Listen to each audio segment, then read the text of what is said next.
नमस्कार, मी विदुला जोशी, अवीज एक्झिबिशन म्हणून. मी अवीज exhibition organise करते डोंबिवली आणि मुलुंडमध्ये.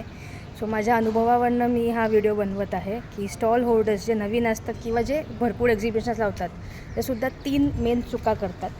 पहिली चूक की तुम्ही नंबर्स घेत नाहीत. फक्त त्या माणसाचे नाहीत की जो तुमच्याकडनं प्रोडक्ट विकत घेतो, पण त्यांचेही नंबर्स तुम्ही घेत नाहीत जे तुमच्या प्रोडक्टमध्ये इंटरेस्ट दाखवतात. दुसरी चूक की तुम्ही नंबर्स घेत नाहीत, त्यामुळे तुम्ही त्याचा ब्रॉडकास्ट लिस्ट बनवत नाही किंवा तुम्ही त्यांना तुमच्या व्हॉट्सअपवरती ॲड करत नाही. त्यामुळे काय होतं की त्यांचा कॉन्टॅक्ट्स तुम्ही त्यांच्या डोक्यातनं निघून जातात. त्यामुळे तुमची जर नंबर घेतला असेल तर नक्की त्यांना ब्रॉडकास्ट लिस्टमध्ये किंवा त्यांना तुमच्या ग्रुपमध्ये अपडेट करा.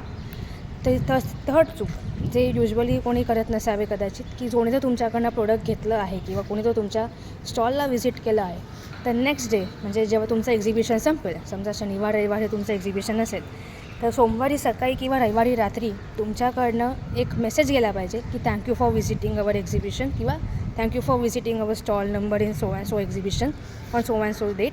आणि एक थँक्यू नोट गेली पाहिजे की ते येऊन तुमचं प्रोडक्ट बघून गेले.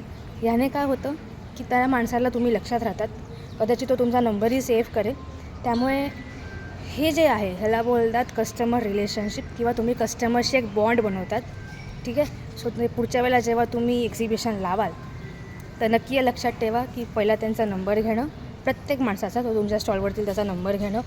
दुसरं की त्याला तुमच्या व्हॉट्सअप लिस्टमध्ये ॲड करणं. तिसरं की तुम्ही त्याच्याशी एक कनेक्ट बनवाल, त्याला एक थँक्यू मेसेज पाठवून स्वतः करून पहिल्यांदा आणि एक कनेक्ट बनवायचा, एक बॉन्ड बनवायचा प्रयत्न करा. ओके.